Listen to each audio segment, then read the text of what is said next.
तो फिल्म की कहानी हैदराबाद की है, जहां हम 15 तारीख की रात को डॉक्टर श्याम कथू नामक बूढ़े इंसान को देखते हैं जो कि एक साइकियाट्रिस्ट हैं और श्याम पुलिस स्टेशन आए हुए हैं। यहाँ वो एसआई के पास रिपोर्ट दर्ज करवाने आए थे क्योंकि उनकी पोती लापता है। एसआई श्याम को बैठने कहता है, वहीं वो खुद एक और केस में बिजी था जिसमें एक बड़े मिनिस्टर का कुत्ता चोरी हो गया था और इस कुत्ते का नाम बेबी था। मिनिस्टर की जो बेटी थी वो बिना इस कुत्ते के यानी बिना बेबी के खाना तक नहीं खाएगी और इसलिए बेबी को जल्द से जल्द ढूंढने के लिए मिनिस्टर एसआई पे काफी प्रेशर डाल रहा था। अब यहाँ से सीन एक दिन पहले की दिखाई जाती है जब श्याम अपनी पोती निधि के साथ एक प्ले देखने गए थे और ये प्ले बड़बड़िक के ऊपर था। अब जिन्हें बड़बड़िक के बारे में नहीं पता उन्हें मैं बता दूं कि बड़बड़िक महाभारत का सबसे रहस्यमयी और शक्तिशाली योद्धाओं में से एक था। वो घटोत्कच का पुत्र था और इसीलिए भीम का पोता भी माना जाता है। कहा जाता है कि बड़बड़िक के पास 3 ऐसे बाण थे जिनसे पूरी दुनिया का पल भर में विनाश किया जा सकता था। पहला बाण किसी भी चीज पर निशाना लगाता था, दूसरा बाण उस निशान को मिटा देता था और तीसरा बाण उन सब चीजों को मार देता था जिन पर पहले बाण ने निशाना लगाया हो। मतलब अगर बड़बड़िक अपने तीनों बाण को छोड़ दिया होता तो इससे पूरी सेना एक पल में खत्म हो सकती थी। भगवान कृष्ण ने जब ये समझा कि अगर बड़बड़िक युद्ध में लड़ाई करेगा तो वो उस पक्ष के साथ होगा जो कमजोर होगा और इससे महाभारत का पूरा बैलेंस ही बिगड़ जाएगा, तब कृष्ण जी ने उसका शीश दान मांग लिया। बड़बड़िक ने बिना झिझक अपना सर दान कर दिया और शीश का दानी कहलाया। कहते हैं उसका सर पूरे महाभारत युद्ध को एक पहाड़ी से देखता रहा और इसीलिए उसे सबसे सच्चा साक्षी माना जाता है। सो यस, इस प्ले में भी यही दिखाया जा रहा था कि कैसे बड़बड़िक एक क्षण में पूरे युद्ध को खत्म कर सकता था। अब प्ले के दौरान निधि बाहर चली जाती है और उसके कुछ देर तक ना लौटने पे श्याम भी बाहर जाते हैं। श्याम को निधि बाहर ही मिल जाती है और इस पॉइंट पे एक सॉन्ग के माध्यम से हमें इनके बारे में बताया जाता है। दरअसल निधि के मॉम डैड एक एक्सीडेंट में खत्म हो गए थे और तब से निधि के दादाजी यानी श्याम ही उसका ख्याल रखते हैं। एनीवेज 15 तारीख की सुबह निधि स्कूल गई, वहीं श्याम अपने एक साइकियाट्री सेमिनार में जाते हैं जहां वो लोगों को उनके डर पे जीत पाने का सीख देते हैं। उसी रात जब वो घर वापस आए तो निधि घर पे नहीं थी और ऐसे में श्याम इधर उधर पूछताछ करने के बाद पुलिस स्टेशन गए थे। नाउ प्रेजेंट में पुलिस स्टेशन के अंदर चंद्रा नामक एक पुलिसमैन आता है जो कि बेहोशी हालत में लाया जाता है। दरअसल चंद्रा जब भी किसी मृत शरीर को देखता है तो वो बेहोश हो जाता है और फिलहाल भी उसके साथ ऐसा ही हुआ था। इसके बाद एसआई श्याम की केस लेते हैं और यहाँ एसआई का बर्ताव ऐसा था मानो वो श्याम वाली केस में इंटरेस्टेड नहीं है। स्टिल वो चंद्रा को ये केस असाइन करते हैं क्योंकि कहीं न कहीं चंद्रा उनका होनहार पुलिस वाला तो नहीं है। ऑल्दो चंद्रा जो कि अब होश में आ चुका था वो श्याम की मदद करने के लिए पूरी तरह से तैयार था। श्याम चंद्रा को बताते हैं कि निधि एक स्मार्ट वॉच पहनती थी तो शायद वॉच से लोकेशन ट्रैक किया जा सकता है। ऐसे में चंद्रा तुरंत लोकेशन ट्रैक करवाता है और लोकेशन आता है गौलीगुडा एरिया के नियर कोटी जो कि एक खराब इलाका था। दोनों तुरंत उस इलाके में जाते हैं जहां इन्हें एक घर के अंदर निधि की वॉच मिलती है जो कि एक रैंडम बंदे के पास थी। ये बंदा बताता है कि उसे पास ही में एक जगह पे वॉच गिरी हुई मिली थी। इनफैक्ट ये बंदा चंद्रा और श्याम को उस जगह पे भी लेके जाता है। फॉर्चुनेटली इस जगह पे एक सीसीटीवी कैमरा थी, यानी अगर सीसीटीवी के फुटेज को देखा जाए तो शायद आइडिया लग जाएगा कि यहाँ पे निधि के साथ क्या हुआ। नाउ इस पॉइंट पे कहानी कुछ नए कैरेक्टर्स पे शिफ्ट होती है। इनफैक्ट कहानी प्रेजेंट टाइम से 15 दिन पहले की दिखाई जाती है। यहाँ हम राम और देव से मिलते हैं जो कि बचपन के दोस्त हैं और ये दोनों किसी दासन्ना नामक गुंडे के अड्डे पे आते हैं। दासन्ना ड्रग्स का धंधा करता था जहां वो कुत्तों की मदद से ड्रग्स सप्लाई करता था। ऊपर से डिफरेंट ब्रीड डॉग्स का धंधा लगेगा लेकिन असल में अंदर में चल रहा होगा ड्रग्स का खेल। खैर देव यहाँ अपने दोस्त राम को काम दिलाने आया था और काम वही था, ड्रग्स बेचने का। दासन्ना और देव की बातों से हम समझ पाते हैं कि देव दासन्ना से 30 लाख रुपए ले रखा है और दासन्ना देव पे पैसे लौटाने के लिए प्रेशर डाल रहा है। अब इस पॉइंट पे मैं आपको 2 बातें बता देता हूँ। पहली बात ये कि देव को जुए खेलने की आदत थी, यानी कि हाथ में पैसे आते ही वो कसिनो जाके सारे पैसे हार जाता था, तभी तो उस पे 30 लाख का कर्ज चढ़ गया है। दूसरी बात ये कि देव के माता पिता नहीं थे और तब से देव को पद्मा नाम की एक लेडी पाली है जिसे देव दीदी कह के पुकारता है। पद्मा काफी पावरफुल लेडी है जिनके डिफरेंट बिजनेसेस हैं। लाइक मेन 2 बिजनेस है, ढेर सारे कैब्स चलवाना और दूध बेचने का। पद्मा का अपना एरिया है जहां उसकी बहुत चलती है और इन जनरल पद्मा काफी उसूलों के साथ अपना धंधा करती हैं। सो दासन्ना यहाँ देव से कहता है कि अगर देव पद्मा से बात करके उनके एरिया में दासन्ना को धंधा करने की इजाजत दिलवा दे तो दासन्ना देव के 30 लाख रुपए माफ कर देगा। खैर इसके बाद हम देव को पद्मा के पास देखते हैं और इनकी बातों से क्लियर था कि पद्मा देव को काफी मानती है। अब पद्मा की एक बेटी भी थी जिसका नाम महालक्ष्मी है और देव महालक्ष्मी को पसंद करता था। जब पद्मा को ये बात पता लगती है तो वो और भी ज्यादा खुश हो जाती है क्योंकि उनका मन ही था कि उनकी बेटी महालक्ष्मी महालक्ष्मी की शादी देव से हो जाए। Now we talk about Ram. Well, उसे अमेरिका या कनाडा जाना था, लेकिन वहां जाने के लिए उसे चाहिए थे 30 लाख रुपए। राम के पास इतने पैसे नहीं है और इसीलिए वो दासन्ना के पास काम लेने आया था। राम के पास यूं तो इंजीनियरिंग की डिग्री थी, लेकिन फिलहाल वो पार्ट टाइम कैब चलाता था और ये कैब पद्मा की ही थी, जिसे कभी देव चलाता और कभी राम। तो एक दिन राम उस ऑफिस में गया था जो कि उसे पैसे लेके यूएस या कनाडा भेजती, और यहाँ राम की मुलाकात वहीं के एक एम्प्लॉय से होती है जिसका नाम सत्या था। राम को सत्या एक ही नजर में पसंद आ जाती है और फॉर्चुनेटली उस दिन सत्या राम के कैब में ही बैठ के घर जाती है। ऐसे में दोनों में बातें होती हैं और धीरे धीरे दोनों के बीच नजदीकियां बढ़ जाती हैं। राम सत्या को अपनी माँ से भी मिलवाता है। इनफैक्ट राम उसे देव और महालक्ष्मी से भी मिलवाता है। अब एक दिन राम सत्या के करीब आने की कोशिश करता है, लेकिन एकदम से सत्या परेशान होकर रिएक्ट करती है। इनफैक्ट वो राम को थप्पड़ तक मार देती है। बाद में सत्या राम को बताती है कि जब वो 8 साल की थी तो उसके माता पिता गुजर गए थे। तब वो एक अंकल के साथ थी जो कि उसके साथ गलत किए थे, और तब से सत्या को इंटीमेसी से प्रॉब्लम है। लेकिन जब से राम उसकी जिंदगी में आया है, सत्या को फिर से अच्छी जिंदगी जीने के होप आए हैं। सो यस, भले सत्या राम को थप्पड़ मारी थी, लेकिन वो रिएक्शन सत्या के ट्रॉमा की वजह से था, क्योंकि रियलिटी में तो वो राम को बहुत पसंद करती है। अब यहाँ से कहानी वापस प्रेजेंट टाइम में आती है, जहाँ डॉक्टर श्याम और चंद्रा सीसीटीवी फुटेज चेक करते हैं और उसमें कुछ गुंडे निधि को उठा ले जाते दिख रहे थे। पुलिस तुरंत ही इन गुंडों को पकड़ती है और पिटाई खाने के बाद गुंडों का कहना था कि निधि किसी लड़के के साथ बाइक पे उस एरिया में आई थी। शाम 7 बजे वो लड़का और निधि कोटी स्टेट सेंट्रल लाइब्रेरी के पास थे जब बारिश शुरू हुई। ऐसे में दोनों बारिश से बचने के लिए रुक गए और तभी लड़का निधि के गाल पे किस किया। इससे निधि गुस्सा होकर उसे थप्पड़ मार दी एंड देन वहां से भाग गई थी। तब ये किडनैपर निधि को पकड़ लिए और ये निधि के साथ गलत करने वाले थे, लेकिन समहाउ निधि बच के भाग निकली और इस हाथापाई में निधि की ड्रेस भी थोड़ी फट गई थी। सो बेसिकली इन गुंडों को भी नहीं पता था कि फिलहाल निधि कहाँ है। अब इन गुंडों के पास से डॉक्टर श्याम को निधि की बैग मिल गई थी और इस बैग में प्रेमचंद मुखर्जी द्वारा बड़बड़िक पे लिखी गई एक किताब थी जो कि गिफ्ट रैप्ड थी। जी हाँ दोस्तों, दरअसल पिछली रात बड़बड़िक वाले प्ले के बाद डॉक्टर श्याम इसी किताब को ढूंढ रहे थे, बट सिंस ये किताब अब पब्लिश नहीं होती है तो उन्हें किताब नहीं मिली। ऐसे में निधि अपने दादाजी श्याम के लिए ये किताब ढूंढते हुए उस एरिया के लाइब्रेरी में गई थी और इसीलिए वो उस लड़के के साथ बाइक पे उस एरिया में आई थी। मतलब ये लड़का निधि का दोस्त तक नहीं था, बस निधि उससे हेल्प ले रही थी। नाउ निधि को वो किताब मिल भी गई, लेकिन अनफॉर्चुनेटली निधि अब खुद ही लापता है। अब श्याम यहाँ किताब पे लाइब्रेरी का स्टाम्प देख लेते हैं और वो तुरंत उस लाइब्रेरी में जाते हैं। लाइब्रेरी की सीसीटीवी फुटेज में श्याम क्लियरली उस बंदे को देख पाते हैं जिसके साथ निधि लाइब्रेरी आई थी। इस लड़के का नाम प्रदीप था और वो भी निधि के स्कूल का ही एक स्टूडेंट था। डॉक्टर श्याम तुरंत प्रदीप के पिता के पास जाते हैं जो कि बताते हैं कि प्रदीप अपने फ्रेंड के घर पढ़ने गया है, लेकिन असलियत तो ये थी कि प्रदीप अपने फ्रेंड के घर पे नशे कर रहा था। जो भी हो, डॉक्टर श्याम यहाँ प्रदीप के पिता के साथ प्रदीप को ढूंढते हुए उसके घर पे जाते हैं और यहाँ प्रदीप बताता है कि हाँ, वो निधि को उस एरिया में बुक खरीदवाने ले गया था, लेकिन बुक खरीद के वापस जाते वक्त बारिश आ गई। बारिश के कारण वो लोग एक जगह पे रुके जहाँ प्रदीप निधि के गाल पे उसे किस किया और ऐसे में निधि उसे थप्पड़ मार के निकल गई। इसके कुछ देर बाद जब प्रदीप उस एरिया से निकल रहा था तो वो निधि को एक कैब में बैठते देखा था और भले प्रदीप को कैब का नंबर याद नहीं है, लेकिन उसे इतना जरूर याद है कि कैब के बैक ग्लास पे एक बुल वाली स्टिकर थी। अब यहाँ कहानी फिर से पास्ट में जाती है और देव राम वाली स्टोरी लाइन पे फोकस करती है। तो देव यहाँ दासन्ना को अपनी दीदी पद्मा से मिलवाने आता है और दासन्ना झूठ कहता है कि वो पद्मा के एरिया में कुत्तों का धंधा करना चाहता है, लेकिन पद्मा को पता था कि दासन्ना ड्रग्स का धंधा करता है और ऐसे में वो दासन्ना को ना सिर्फ थप्पड़ मारती है बल्कि अपने एरिया में धंधा करने की अनुमति नहीं देती। यहाँ पद्मा देव पे भी भड़कती है कि देव बिना लोगों के बैकग्राउंड जाने उन्हें यहाँ ले आता है। अब दोस्तों मैं आपको बता दूं कि पद्मा को अब तक ये नहीं पता है कि देव खुद भी दासन्ना के लिए ड्रग्स बेचने का काम करता है। अब थप्पड़ खाने के बाद दासन्ना और भी भड़क गया था। इनफैक्ट वो देव से 1 हफ्ते के अंदर उसके 30 लाख लौटाने कहता है। वहीं राम की बात की जाए तो उसकी अमेरिका जाने की एप्लीकेशन सत्या तैयार कर दी थी और अब उसे बस 30 लाख रुपए जमा करने थे और सब कुछ सेट हो जाता, लेकिन राम के पास फूटी कौड़ी नहीं थी और ऐसे में देव और राम एक प्लान बनाते हैं।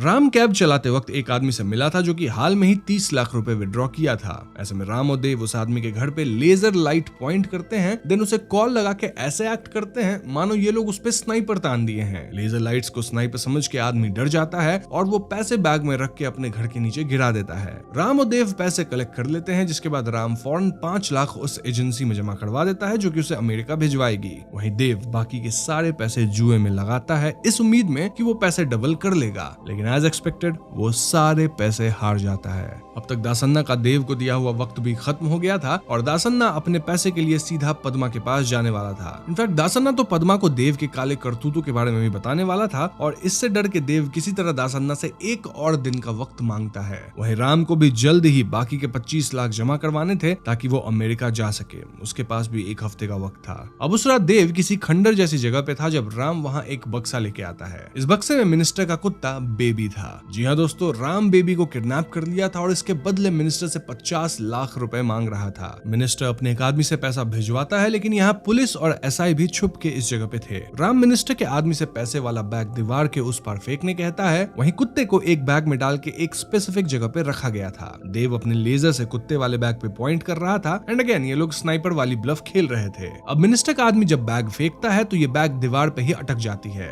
इसी बीच पुलिस वाले लेजर के सोर्स पे गोली चलाते हैं जिससे देव भागता है। अंततः बैग मिनिस्टर के आदमी के साइड ही गिर जाती है और पुलिस वाले बेबी को उठा लेते हैं। इन शॉर्ट, राम और देव को पैसे तो नहीं ही मिले, साथ ही बेबी भी अब पुलिस के हाथ में है। इनफैक्ट पुलिस वाले ये भी ढूंढ लेते हैं कि यहाँ किडनैपर्स के पास कोई स्नाइपर नहीं है, रादर लेजर्स है जिससे वो पॉइंट करते हैं। तो हाँ, राम और देव का मिशन पूरी तरह से फेल हो चुका था। अब दोस्तों, इस सब भगदड़ के बीच हमें एक हुडी पहना आदमी दिखाया जाता है जो कि किसी स्कूल के बच्ची की लाश लेकर शमशान में जाता है। वो शमशान में काम करने वाले आदमी को गन दिखाता है, देन उसे कुछ पैसे देता है ताकि काम करने वाला आदमी इस लाश को मशीन में जला दे। अब शमशान वाला बंदा फ्यूज उड़ने का बहाना बना के बाहर जाता है और बस ड्राइवर को फोन लगाता है। कौन सा बस ड्राइवर?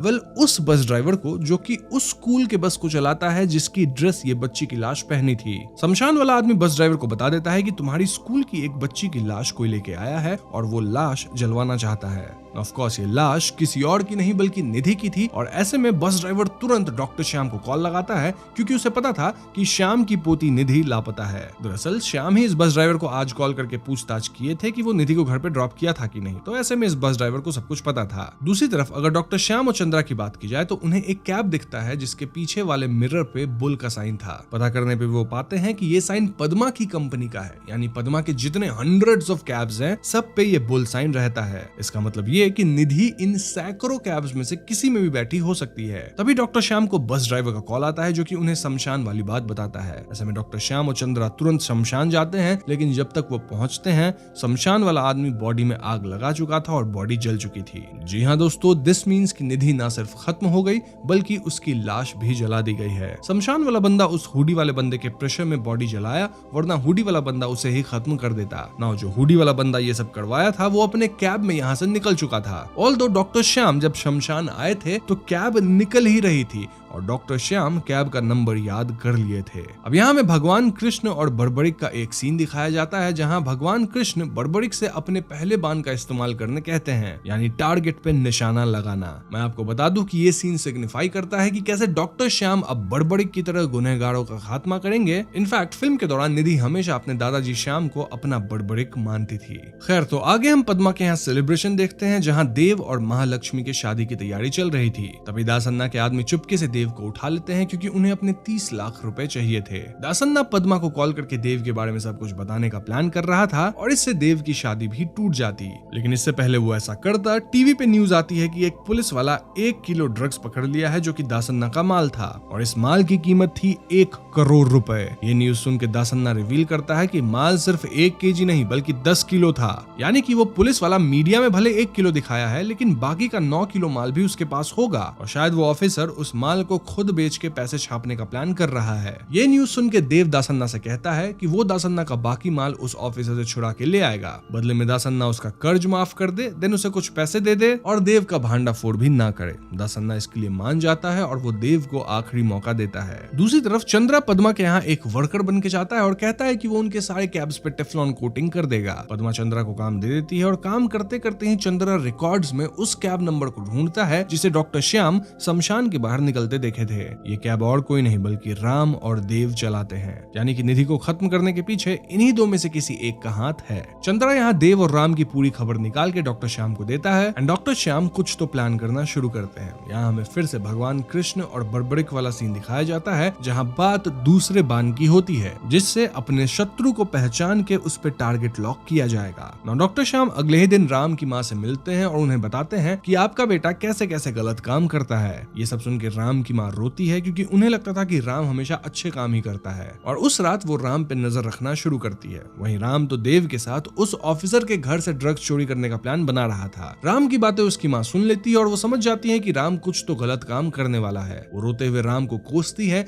और उसे निधि की फोटो दिखा के पूछती है कि क्या वो इस बच्ची को जानता है। निधि की फोटो देख राम अजीब बिहेव करता है। इनफैक्ट राम की माँ को तो उसके कैब से निधि की आईडी कार्ड भी मिल गई थी। ऐसे में फाइनली राम रिवील करता है कि निधि के साथ क्या हुआ। तो उस रात जब राम मिनिस्टर के कुत्ते को किडनैप करके लाया था, तब देव भी किसी को किडनैप करके लाया था, and she was none other than Nidhi. जी हाँ दोस्तों, गुंडों से बचने के बाद निधि देव के कैब को ही रोकी थी फॉर लिफ्ट, और देव को लगा कि निधि अमीर खानदान से है, इसलिए वो निधि को किडनैप करके उस खंडर जैसी बिल्डिंग में ले आया था। राम यहाँ देव को इसके लिए मना करने लगा, लेकिन देव राम को चालाकी से नशे की दवा देके बेहोश कर दिया। देव का कहना था कि एक बार मिनिस्टर से 50 लाख मिल जाए फिर वो निधि को छोड़ देगा। अब मिनिस्टर वाला गेम तो पलट गया था, यानी इन्हें फूटी कौड़ी नहीं मिल पाई थी और कुत्ता भी हाथ से गया। ऐसे में नशे में देव नीचे जाता है जहां वो निधि को बांध के रखा था। देव पाता है कि निधि समहाउ बंधन से खुद को आजाद कर ली थी और कहीं दिख नहीं रही थी। ऐसे में देव घबरा जाता है और निधि तो पास में ही छिपी हुई थी और वो देव पे हमला करती है। देव पलटवार करता है और इजीली निधि को ओवरपावर कर जाता है। इनफैक्ट यहाँ वो निधि के फटे ड्रेस को देख के निधि के साथ गलत करता है।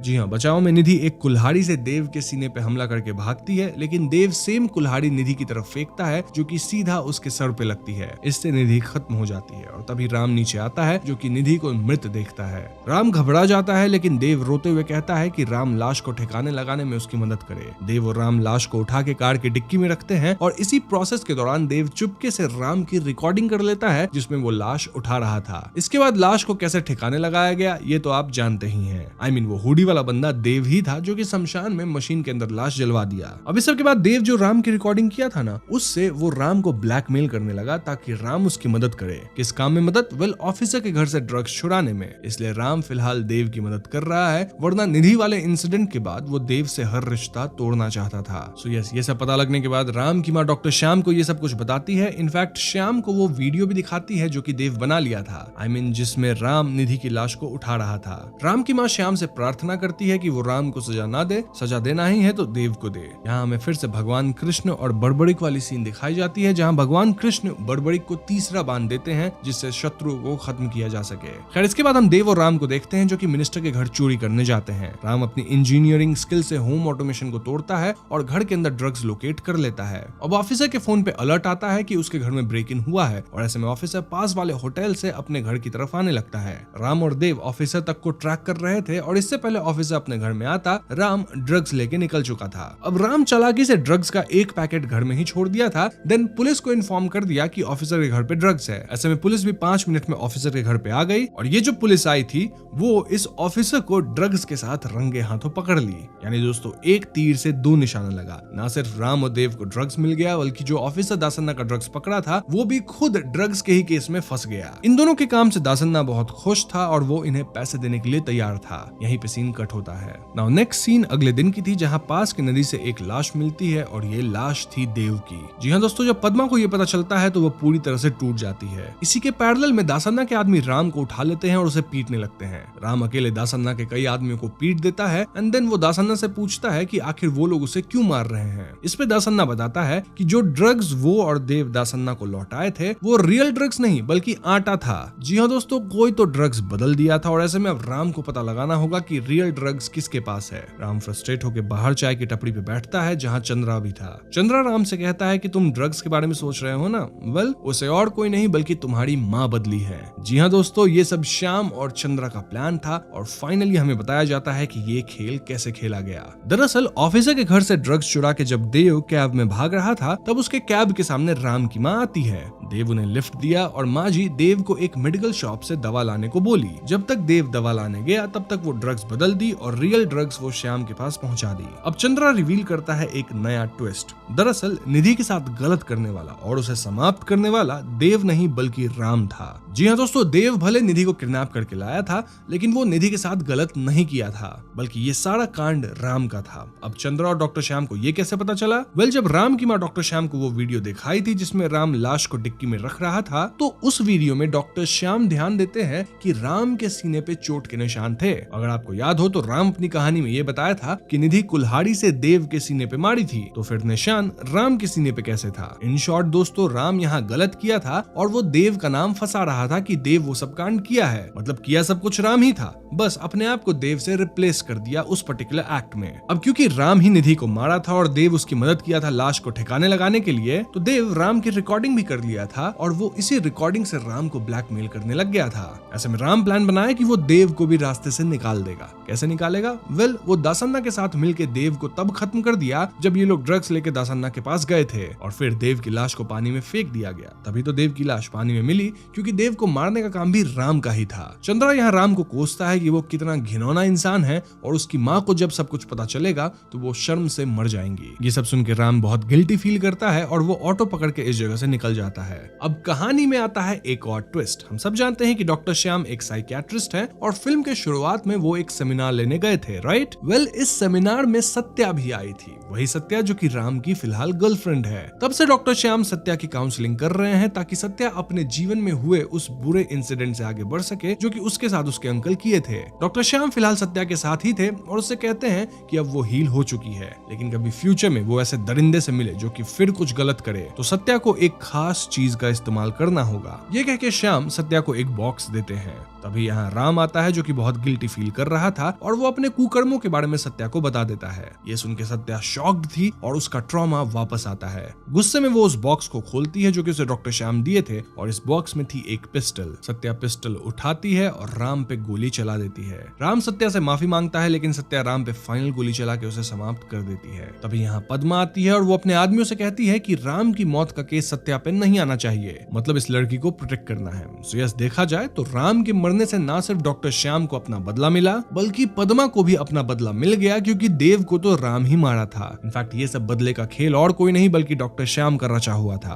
वो बिल्कुल बड़बड़ी की तरह शत्रु पे निशाना लगाए, देन असली पापी को ढूंढे और फिर उसे खत्म किए। अब यहाँ आता है मूवी का फाइनल ट्विस्ट। हम डॉक्टर श्याम को हॉस्पिटल जाते देखते हैं, जहाँ हॉस्पिटल के एक बेड पे निधि बेहोश लेटी हुई थी। जी हाँ दोस्तों, निधि जिंदा है और यहाँ हमें बताया जाता है कि उस रात जब देव निधि को लेकर शमशान वाले आदमी के पास गया था, तब निधि खत्म नहीं हुई थी, रादर उसकी सांसें चल रही थी। ऐसे में शमशान वाला आदमी चालाकी से निधि की लाश को एक दूसरे लाश से बदल दिया था और वो दूसरे लाश को ही जलाया था, जिससे लगे कि हाँ, निधि की लाश को जलाया गया है। जब डॉक्टर श्याम वहाँ पहुंचे थे तो शमशान वाला आदमी उन्हें उनकी पोती यानी निधि को सौंप दिया और तब से निधि अस्पताल में है। ऑल्दो सर पे चोट लगने के कारण वो फिलहाल कोमा में है। अब एक और इंटरेस्टिंग चीज ये है कि जिस आदमी की लाश को निधि की जगह जला दी गई थी, वो भी कोई रैंडम बंदा नहीं था, रादर वो एक भिखारी था जिसे निधि फिल्म के स्टार्ट में खाना खिलाई थी। बारिश की वजह से उसकी जान चली गई थी और उसके ही लाश को निधि से स्विच किया गया। बेसिकली निधि जो एक अच्छा काम की थी वही आखिरी वक्त में निधि के काम आया, भले खत्म होके ही। एनीवेज, निधि का यहाँ ऑपरेशन किया जाता है ताकि उसे बचाया जा सके और यह ऑपरेशन सक्सेसफुल होता है। इसके बाद हम देखते हैं कि फाइनली निधि को होश आता है और वो अपने दादाजी को देख के बड़बड़ी कहती है। तो फिल्म की कहानी 1989 में शुरू होती है, जहां हमें किष्किंधापुरी में सुवर्णमाया नामक रेडियो स्टेशन दिखाया जाता है। रेडियो स्टेशन के अंदर एक इंसेक्ट कांच तोड़ के अंदर घुसता है। तभी इन्हें किसी के रोने की आवाज आती है और ऐसे में 5 लोग आवाज का पीछा करते हुए नीचे एक कमरे में जाते हैं। वहाँ एकदम से इनके सामने 6th बंदा ऊपर से चोटिल हालत में गिरता है। देन यहाँ ढेर सारी असाधारण गतिविधियां होने लग जाती है। फिर एकदम से रेडियो ऑन हो जाता है और रेडियो से एक भूतिया आवाज इन लोगों का स्वागत करती है। देन इनके नाम बुलाती है, सेइंग कि इन्होंने सॉन्ग रिक्वेस्ट किया है। इसके बाद इस कमरे का दरवाजा बंद हो जाता है और कमरे में गैस भरने लगता है। जब दरवाजा खुलता है तो हम इन 6 लोगों को समाप्त पाते हैं। इनफैक्ट जो इंसेक्ट रेडियो स्टेशन के अंदर आया था वही इन लोगों के सर के आर पार चला गया था, जिससे ये लोग खत्म हुए थे। फिर इनकी लाश क्रॉस स्वास्तिक वाले सिंबल बना के सजा दी गई थी। यहीं पे इंट्रो सीन कट होता है। इसके बाद कहानी प्रेजेंट टाइम में आती है, जहां हम एक ग्रुप से मिलते हैं जो कि लोगों को घोस्ट वॉकिंग टूर देता है। मतलब ऐसा ग्रुप जो कि टूरिस्ट्स को किसी हॉन्टेड स्पॉट पे लेके जाएगा और वहां की टूर देगा। इस ग्रुप में प्राइमरली 3 लोग थे जिनके नाम है मैथिली, राघव और सुमित। नाउ राघव का एंट्री सीन कुछ ऐसा होता है जहां एक बच्चा गलती से बंदर और उसके बच्चे को छेड़ देता है, जिससे ढेर सारे बंदर मेले में इंसानों पे हमला करने लग जाते हैं। ऐसे में राघव ना सिर्फ बंदरों को गनने देता है बल्कि वो एक बंदर के बच्चे को जलने से भी बचाता है। इससे सारे बंदर शांत होकर वापस चले जाते हैं और मेले में जो पूजा हो रहा था वहां के पुजारी राघव को एक भगवान श्री राम का कड़ा देते हैं, जिससे राघव को प्रोटेक्शन मिलेगा। इस कड़ा वाली बात को आप याद रखना क्योंकि इसका ही आगे काम होगा और इसीलिए मैंने आपको ये इंट्रो सीन बताया है। खैर इस सब के बाद सुमित और मैथिली अपने क्लाइंट्स को निर्बंध निलायम नामक जगह पे घोस्ट वॉकिंग टूर देने जाते हैं, जहां राघव भी पहुंच चुका था। इस जगह पे पहले से ही राघव, सुमित और मैथिली सेटअप किए थे, यानी कि टूरिस्ट को जबरदस्ती डराया जा रहा था। लाइक बेड को वायर से हवा में उठाना, साउंड्स लगाना स्पीकर से जो कि भूतिया आवाज होंगे, नकली ईएमएफ मीटर रखना और उसमें रीडिंग्स दिखाना, देन एक लड़की को भूत वाले गेटअप में तैयार करना ताकि टूरिस्ट्स को डराया जा सके एंड ऑल दैट। अब इन टूरिस्ट्स के बीच एक विहारी नामक बंदा था जो यूं तो खुद को घोस्ट हंटर बुलाता था, लेकिन वो खुद भूतों से डरता था। इनफैक्ट विहारी बार बार इनके घोस्ट वॉकिंग टूर पे आके इन्हें क्वेश्चन करता था कि ये लोग सब सेटअप करते हैं एंड टूरिस्ट के साथ फ्रॉड करते हैं। विहारी इन्हें गूगल पे खराब रिव्यूज भी देता था। जो भी हो, ये ग्रुप फिर से एक और टूर ऑर्गेनाइज करने जाता है और इसमें भी बाकी टूरिस्ट के साथ विहारी आ गया था। विहारी के अलावा यहाँ ताकी खोंदा वीरभद्रा नामक इंसान था जो कि टूर पे इसलिए आना चाहता था ताकि वो अपने स्वर्गवासी वाइफ से मिल सके जो कि 1 साल पहले खत्म हुई थी। देन यहाँ एक कपल थे, एक और लड़की थी और 2 मर्द थे जो कि ट्रेन ड्राइवर्स थे। विहारी यहाँ एक डब्बे से चिट निकालता है जो कि इनका नेक्स्ट डेस्टिनेशन डिसाइड करेगा और ये जगह थी सुवर्णमया रेडियो स्टेशन। इस टूर पे राघव की टीम के साथ एक मोक्षा नाम की बच्ची भी जा रही थी जिसका ख्याल राघव और मैथिली रखते थे। बस फिर क्या था, अगले सीन में हम सभी को वैन से सुवर्णमया रेडियो स्टेशन पहुंचते देखते हैं। ये वही जगह है दोस्तों जिसे हमने फिल्म के स्टार्टिंग सीन में देखा था। ऑल्दो फिलहाल इस जगह की गेट पे रिलीजियस सील थी, मानो इस जगह को पूजा पाठ करके बंद किया गया है। राघव तुरंत यहाँ रखे त्रिशूल से ना सिर्फ सील को तोड़ देता है बल्कि यहाँ की लॉक को तोड़ के रेडियो स्टेशन का दरवाजा भी खोल देता है। इसी के पैरेलल में हम व्यूअर्स क्लियरली समझ पाते हैं कि पास के रेलवे ट्रैक से कोई बुरी आत्मा एक्टिव हुई है जो कि इस पे आ चुकी है। एनीवेज राघव यहाँ सबको अपने मन से बना के भूतिया कहानी सुनाने लगता है कि सुवर्ण और माया 2 ट्विन सिस्टर्स थी वगैरह वगैरह, और विहारी एज यूजुअल इन्हें क्वेश्चन कर रहा था कि इनकी कहानियां झूठ है। बातों बातों में ये वहां के रेडियो को ऑन करते हैं जिससे इनिशियली तो कुछ नहीं होता, लेकिन फिर एकदम से रेडियो ऑन होता है और इस जगह की लाइट जलने बुझने लगती है। फिर रेडियो से वही पहले सीन वाले भूतिया औरत की आवाज आती है जो कि डेट बताती है 9th of August 1989 और दिन वेडनेसडे। फिर ये आवाज यहाँ आए सभी लोगों को वेलकम करती है, देन कहती है कि रेडियो स्टेशन का अब रीब्रॉडकास्ट शुरू होगा एंड इन द एंड ये यहाँ आए लोगों को खत्म करने की बात करती है। अब ताकि होंडा वीरभद्रा को लग रहा था कि कहीं ये उसकी पत्नी तो नहीं, लेकिन बाकी लोग समझ गए थे कि इस बार पैरानॉर्मल रियल है। ऐसे में सभी बाहर भागते हैं लेकिन बाहर इनकी वैन में आग लग चुकी थी। जी हाँ दोस्तों, इससे सभी डर जाते हैं और किसी तरह इस जगह से निकलते हैं। अब अगली सुबह हम इन्हें पास के ही गराज पे देखते हैं जहाँ इनके जले हुए वैन को उठाया जा रहा था और एकदम से ये वैन नीचे गिर जाती है। इसके बाद सुमित मैथिली और राघव से डर के कहने लगता है कि कैसे इन्होंने रेडियो स्टेशन जाके गलती करी है। नाउ जिस जगह पे ये लोग थे वहाँ एक बंदा इन्हें चाय पिला रहा था और वो सुवर्णमया रेडियो स्टेशन का नाम सुन के चौंक जाता है। बंदा क्लियरली कहता है कि जो कोई भी आज तक रेडियो स्टेशन गया है वो जिंदा नहीं बचा।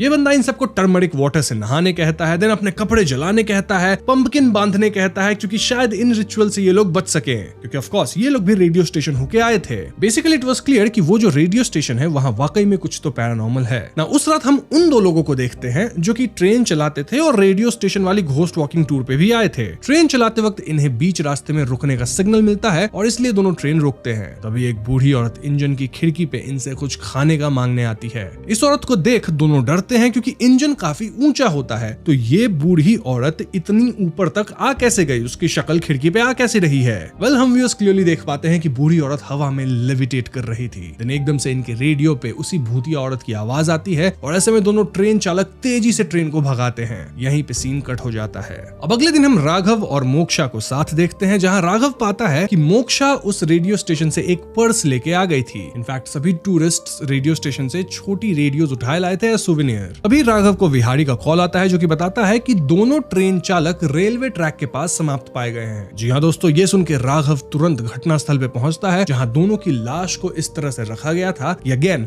क्रॉस स्वास्तिका सिंबल बने। पुलिस भी यहाँ आ चुकी थी और राघव को वहाँ की मिट्टी में कुछ अजीब दिखता है जिसे वो इग्नोर करता है। इसके बाद राघव तुरंत रेडियो स्टेशन वापस जाता है जहाँ उसे एक पुरानी न्यूज़पेपर मिलती है। देन बेसमेंट रूम में उसे कुछ सिलेंडर्स मिलते हैं जिनमें खतरनाक नर्व गैस रहा होगा, ऑल्दो फिलहाल ये सिलेंडर्स खाली थे। इतना ही नहीं, नीचे वाले कमरे में अजीब सिंबल्स भी बने हुए थे, एज इफ यहाँ पास्ट में कुछ भयानक हुआ था। वहाँ राघव को एक बहुत पुरानी टॉर्च भी मिलती है जिसे वो उठा लेता है। नाउ राघव को जो न्यूज़पेपर का टुकड़ा मिला था वो 1989 का था और ऐसे में राघव लाइब्रेरी के आर्काइव सेक्शन में जाके पुरानी 1989 वाली न्यूज़पेपर्स ढूंढता है। वहाँ राघव को न्यूज मिलती है कि कैसे ये रेडियो स्टेशन तबाह होकर बंद हो गया था। इससे राघव अनुमान लगाता है कि जो भी बुरी आत्मा इनके पीछे है वो जरूर उस रेडियो स्टेशन की वॉइस रही होगी और पास्ट में कुछ बुरा हुआ होगा। राघव ये भी बताता है कि यहाँ क्रॉस स्वास्तिक सिंबल का इस्तेमाल बार बार हो रहा है and it's not a regular Swastika जो कि प्योर सिंबल है। बस फिर क्या था, राघव प्लान करता है कि वो पता लगाएगा कि आखिर सुवर्णमाया रेडियो स्टेशन की वॉइस कौन थी। तभी अचानक इनके घर के अंदर का वो रेडियो बजने लगता है जिसे ये एज सुवेनियर उठा लाए थे और इस रेडियो में उसी भूतिया आत्मा की आवाज थी। वो कहती है कि उस रात ये 11 लोग रेडियो स्टेशन आए थे जिनमें से 2 तो खत्म हो गए हैं और अब एक एक करके बाकी 9 लोग भी निपट जाएंगे। अगला नंबर था ताकी होंडा वीरभद्रा का। राघव तुरंत पता लगाता है कि वीरभद्रा कहाँ है और फिलहाल वो एक कंस्ट्रक्शन साइट पे था। राघव इस जगह पे जाने के लिए निकलता है, वहीं पैरेलल में वीरभद्रा साइट पे पी के नशे में था। इस साइट पे ऊपरी माले से आवाज आती है और साइट का मैनेजर उसे उस माले पे जाके चेक करने को कहता है। ऐसे में वीरभद्रा ऊपर जाता है, वहाँ उसे असाधारण गतिविधियां महसूस होती है और उसे एक लाल कपड़ा भी लटकता दिखता है। वीरभद्रा इस लाल कपड़े के पास जाता है और ऑलमोस्ट नीचे गिरने से बचता है। फिर एकदम से उसे अपनी पत्नी दिखती है जो कि अपने सर पे हैमर मार रही थी और फिर वो चिल्लाते हुए वीरभद्रा को धक्का दे देती है। इससे वीरभद्रा नीचे गिर के समाप्त हो जाता है और सेम टाइम पे राघव भी वहां पहुंचता है जो कि उसे बचा नहीं पाया था। वीरभद्रा के खत्म होने से उसके आसपास भी खून से क्रॉस स्वास्तिक वाला सिंबल बन गया था।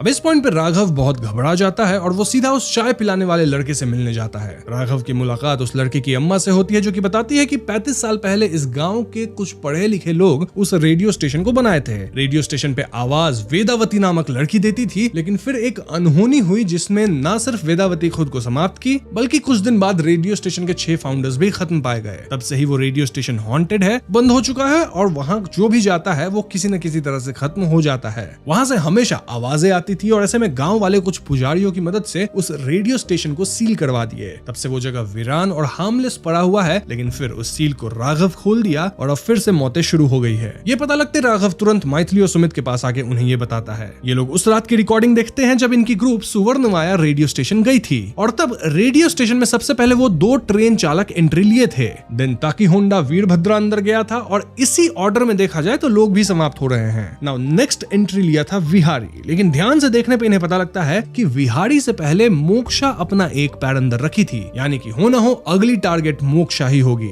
बस फिर क्या था, राघव तुरंत मोक्षा के घर पे जाता है। वहीं मोक्षा के कमरे में असाधारण गतिविधियां शुरू थी। एक भूतिया हाथ मोक्षा को खींच लेता है। वहीं पैरेलल में राघव यहाँ पहुंच गया था जो कि मोक्षा का कमरा बंद पाता है। राघव किसी तरह स्विंग करते हुए कमरे का दरवाजा तोड़ के अंदर जाता है जहाँ मोक्षा लटक के खत्म होने वाली थी, लेकिन राघव उसे बचा लेता है। राघव यहाँ मोक्षा के पास से वो पर्स भी ले लेता है जो कि मोक्षा रेडियो स्टेशन से उठा ले आई थी। इस पॉइंट पे राघव सभी को बुलाता है, जो 8 लोग बचे हैं, और वो सब को लेके रेडियो स्टेशन जाने लगता है। जी हाँ दोस्तों, वो सभी से वो ऑब्जेक्ट्स लेता है जो कि ये लोग रेडियो स्टेशन से उठा लाए थे और फिर वो रेडियो स्टेशन के सामने जाके इन सब चीजों को जला देता है। फिर राघव चिल्ला चिल्ला के आत्मा को कन्फ्रंट करने लगता है, सेइंग कि इन सब को मत मारो क्योंकि रेडियो स्टेशन के अंदर मैं इन्हें लेके आया था, तो इन्हें बख्श दो और मुझे खत्म करो। घोस्ट बिहाइंड के सामने आता है एंड काइंड ऑफ एक्सेप्ट करता है कि ठीक है, वो राघव को ही हंट करेगा। और यहाँ झटके से हमें कुछ फ्लैशबैक्स भी दिखाए जाते हैं जिसके बारे में मैं आपको वीडियो आगे बताऊंगा। बेसिकली इस घोस्ट का पास्ट है। फॉर नाउ यहाँ कुछ असाधारण गतिविधियां होती हैं, प्रूविंग कि वो इविल आत्मा इन्हें सुन रही है। और राघव को मोक्षा वाले पर्स में एक आदमी की फोटो भी मिलती है। इनफैक्ट हम व्यूअर्स इस घोस्ट को देख भी पाते हैं जो कि एक आदमी की घोस्ट थी, ना कि औरत की। बट द क्वेश्चन इज कि रेडियो से फिर औरत की आवाज क्यों आती है? इसका जवाब आपको आगे मिल जाएगा। खैर, यहाँ से राघव और मैथिली सीधा पुलिस स्टेशन जाते हैं जहाँ वो पुलिसमैन संपत से 1989 वाली कत्लों की रिपोर्ट्स मांगते हैं। ये सुन के संपत थोड़ा अजीब रिएक्ट करता है, एज इफ उसे पता हो कि 1989 में एग्जैक्टली क्या हुआ था। जो भी वो एक पुलिस वाला बताता है कि 1989 में वेदावती नाम की एक औरत किसी आदमी के खिलाफ कंप्लेंट लिखवाने आई थी और ये रेडियो स्टेशन में 6 लोगों के समाप्त होने से पहले हुआ था। अब इससे पहले पुलिस वाला आगे कुछ बताता है, यहाँ के ट्रांसफार्मर में आग लग जाती है जिससे बिजली चली जाती है। सब बिजली फिक्स करने में लग जाते हैं और इसी बीच वो आदमी का घोस्ट राघव पे हमला करता है। राघव यहाँ उस टॉर्च का इस्तेमाल करता है जो कि उसे रेडियो स्टेशन में मिला था और इस टॉर्च की रोशनी से ये भूत डर के भाग जाता है। इसके बाद राघव, मैथिली और सुमित मिलकर वेदावती के पिता के घर जाते हैं। वहाँ ये लोग वेदावती वेदावती की माँ से भी मिलते हैं, जो कि वेदावती के गुजर जाने के बाद मेंटली स्टेबल नहीं रही। वेदावती के पिता बताते हैं कि 1989 में जब वो खुद से समाप्त हुई थी तब 4 महीने में उसकी शादी होने वाली थी। तब से ये लोग वेदावती के कमरे में नहीं गए हैं और अगर राघव चाहे तो कमरा चेक कर सकता है। राघव तुरंत वेदावती के कमरे में जाता है जहां उसे एक ग्रुप फोटो दिखती है। ये शायद उस जगह की फोटो होगी जहां वेदावती पढ़ती थी और इस फोटो के कोने में हम एक आदमी को भी देखते हैं। अब दोस्तों ये वही आदमी है जिसकी भूत इन्हें परेशान कर रही है, बट द क्वेश्चन इज कि ये आदमी है कौन। वेदावती के पिता को तो उसके बारे में नहीं पता था, लेकिन वो राघव को उस टीचर से मिलने बोलते हैं जो कि इस फोटो में थे, यानी जो वेदावती को और इस लड़के को भी पढ़ाते थे। मतलब टीचर को जरूर मालूम होगा कि वो लड़का कौन है। बस फिर क्या था, राघव, मैथिली और सुमित इस टीचर का पता लगा के उनसे मिलने जाते हैं और इनका नाम भूषण सर था। भूषण सर फिलहाल एक म्यूजिक शॉप चलाते थे और भूषण सर को इस लड़के के बारे में सब पता था। भूषण बताते हैं कि ये उनके ही क्लास का एक लड़का था जिसका नाम विश्रव पुत्र था और वो हिस्ट्री और एपिक में काफी इंटरेस्ट रखता था। उसका जन्म एक ऐसी इविल रात को हुआ था जब पूर्ण चंद्र ग्रहण लगा था। जन्म से ही उसका शरीर थोड़ा मुड़ा हुआ था, यानी वो एक नॉर्मल बच्चा नहीं था, दिव्यांग था। उसे रिकेट्स की बीमारी थी और इसका कोई इलाज भी नहीं था और ऐसे में विश्रव पुत्रा के पिता उसे बचपन से ही हेट करने लगे। लेकिन विश्रव पुत्रा की माँ उसे बहुत ज्यादा प्यार करती थी। वो अपनी माँ के साथ समय बिताता, चेस खेलता और इन जनरल वो माँ के साथ बहुत खुश रहता था। एक दिन विश्रव पुत्रा के पिता उसकी माँ को धक्का दे देते हैं और ऐसे में विश्रव पुत्रा अपने पिता पे ही हाथ उठा देता है। वो कुछ भी सह सकता था, लेकिन कोई अगर उसकी माँ पे हाथ उठाए ये उससे कतई बर्दाश्त नहीं होता। अब इस पूरी घटना के कारण विश्रव पुत्रा के अंकल उसे भूषण सर के यहाँ पढ़ने भेज देते हैं। विश्रव पुत्रा वहीं पढ़ने लिखने लगा और वो हमेशा क्रॉस स्वास्तिक बनाता था। ऐसे ही वो बड़ा हुआ और एक दिन गांव में अनाउंसमेंट हो रही थी कि पास में रेडियो स्टेशन ओपन हुआ है जिसके लिए उन्हें एक आवाज चाहिए थी।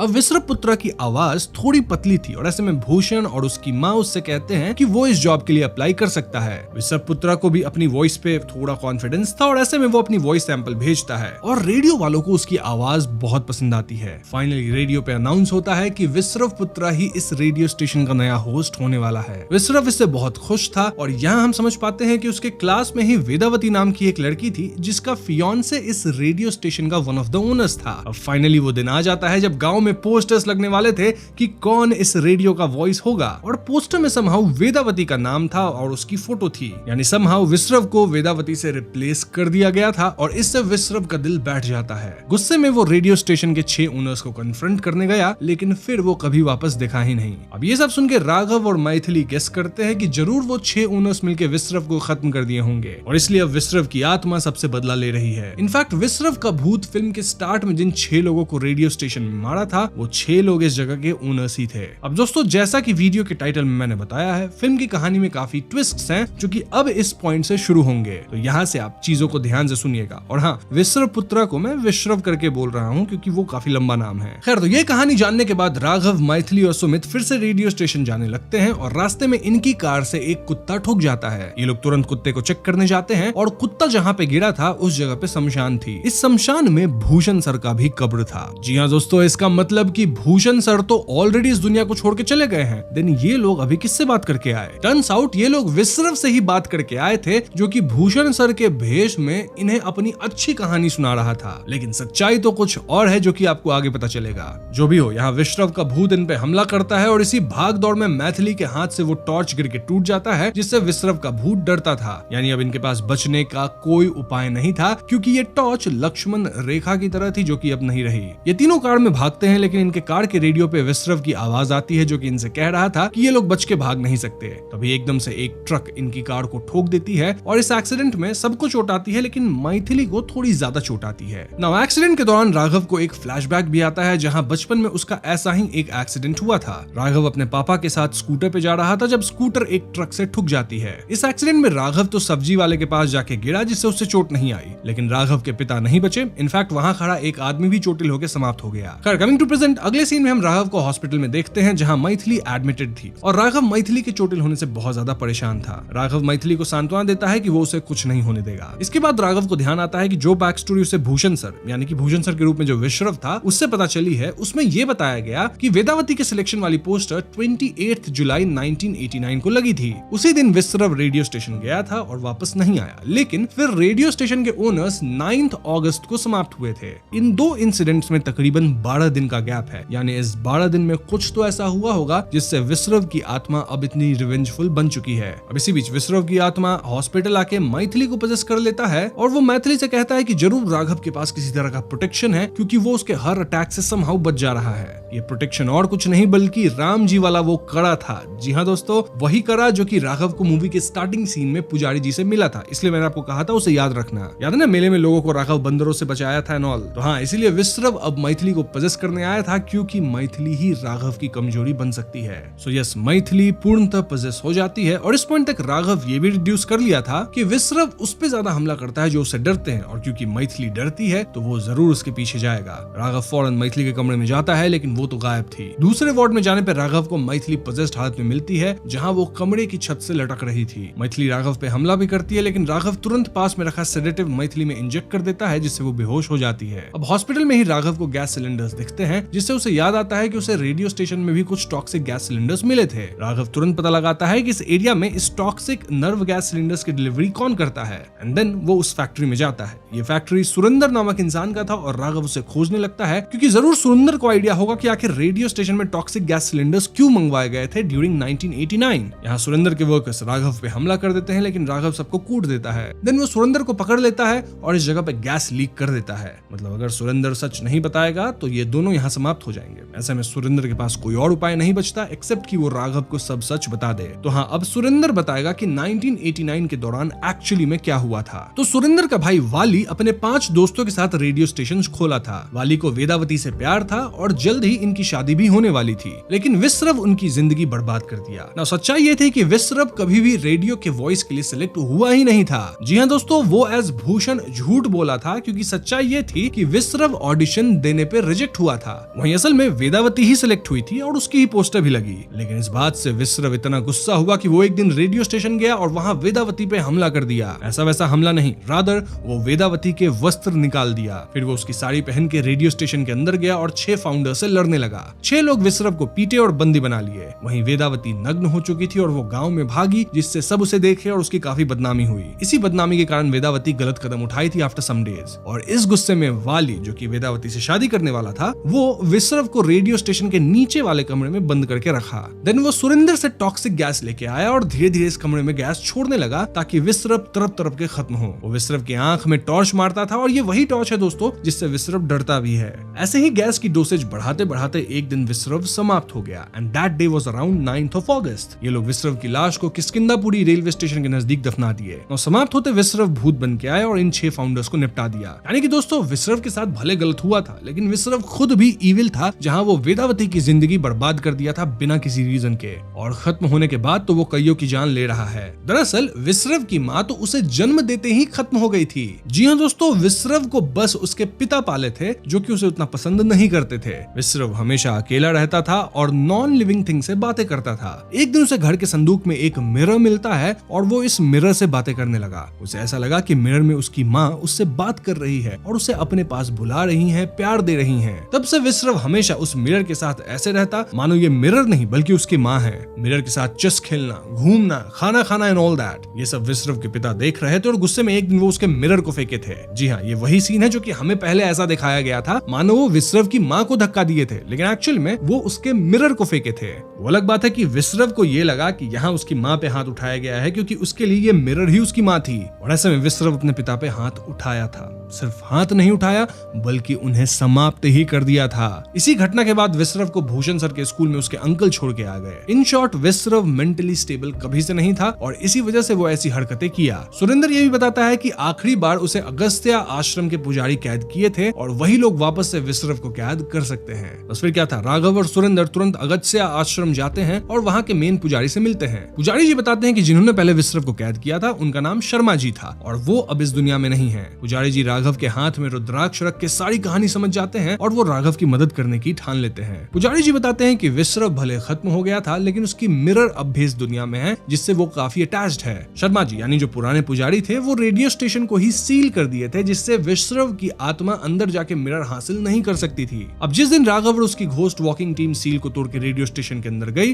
उस दिन इन्हें ये मिरर दिखा भी था। जी हाँ दोस्तों, मैथिली को मिरर दिखा था जिसपे एक कीड़ा देखकर वो मिरर को फेंकी और सभी लोग मिलकर मिरर को तोड़ दिए। ना विश्रव के लिए मिरर नहीं बल्कि उसकी माँ जैसी थी और इससे विश्रव गुस्सा हो गया, इसलिए वो इन सबको चुन चुन के खत्म करना चाहता है क्योंकि उसके हिसाब से इन लोगों ने उसकी माँ को खत्म कर दिया। पुजारी जी बताते हैं कि अब विश्रव को सिर्फ त्रय विद्या से खत्म किया जा सकता है। त्रय विद्या बोले तो इंसान की 3 एनर्जीज होती है, विच आर डिजायर, स्पिरिट और एक्शन। इन तीनों को जोड़ के ही आत्मा बनती है और फिलहाल विश्रव की ये तीनों एनर्जीज अलग है। तो अगर विश्रव की इन तीनों एनर्जीज को एक कर दिया जाए तो फिर उसे इस दुनिया से मुक्त किया जा सकता है या कैद किया जा सकता है। अब इन 3 एनर्जीज को एक कैसे किया जाए? वेल, विश्रव की हर एक एनर्जी किसी चीज से जुड़ी होगी और उन चीजों को ढूंढना होगा। ये काम कल सुबह 5:14 से पहले करना होगा क्योंकि उस टाइम के बाद उत्तरायण खत्म होकर दक्षिणायन शुरू हो जाएगा और दक्षिणायन शुरू होते ही विश्रव की पावर्स बढ़ जाएगी और फिर उसे रोका नहीं जा सकता। बस फिर क्या था, राघव पहले तो मैथिली को रेडियो स्टेशन लाता है जहां पुजारी अपने सहयोगियों के साथ मैथिली को बांध के पानी में कैद करते हैं।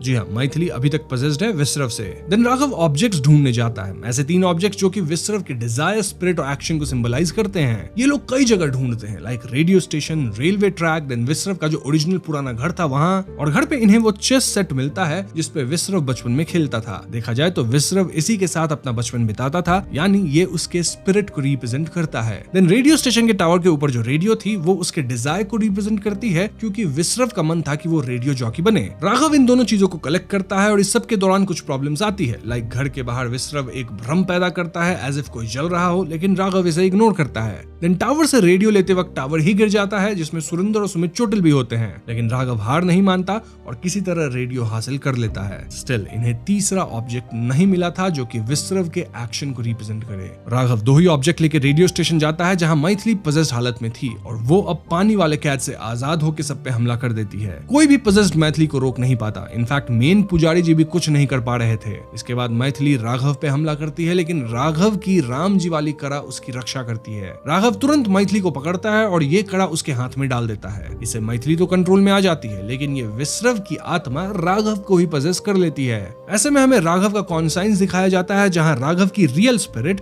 और पजेस स्पिरिट में लड़ाई होती है। पजेस स्पिरिट का रूप भी भले राघव जैसा था, लेकिन उसके अंदर थी विश्रव की आत्मा। और पजेस स्पिरिट ये बोल के राघव के ओरिजिनल स्पिरिट को गिल्टी फील करवाती है कि उसके पिता की मौत उसके कारण ही हुई। कैसे? वेल, जब स्कूटर पिन का एक्सीडेंट हुआ था तब बच्चा राघव जिद किया था कि वो एक्सेलरेटर घुमाएगा। ऐसे में राघव के पापा उसे हैंडल संभालने दे दिए, वो एक्सेलरेटर घुमाने लगा और इसी वजह से उनका एक्सीडेंट हुआ था। राघव इसके लिए गिल्टी फील करता है और विश्रव कहता है कि वो दोनों एक ही जैसे हैं क्योंकि दोनों ने अपने पिता को खत्म किया। लेकिन ये बात गलत है क्योंकि राघव का केस एक एक्सीडेंट था, मतलब अनजाने में हुआ था। वहीं विश्रव तो अपनी हाथों से ही अपने पिता को समाप्त किया था। विश्रव की राघव रूपी आत्मा खुद को अहम मृत्यु कह रही थी और ऐसे में जो रियल राघव था, मतलब हमारे वर्ल्ड में, वो अपने ही शरीर को हर्ट कर रहा था। लेकिन एक पॉइंट पे राघव की आत्मा थोड़ी कंट्रोल में आती है और राघव इविल स्पिरिट पे हमला करके उसके गर्दन की एक ताबीज निकाल लेता है जिससे स्पिरिट गायब होती है। अब यहाँ आता है एक और ट्विस्ट जिससे हमें पता चलता है कि विश्रव की माँ के पेट में जब विश्रव था तब वो यही ताबीज हमेशा पहनी रहती थी। अब वो तो विश्रव को जन्म देते ही खत्म हो गई थी और तब से विश्रव ये ताबीज पहनता था और यही ताबीज कनेक्टेड है उसके एक्शन से।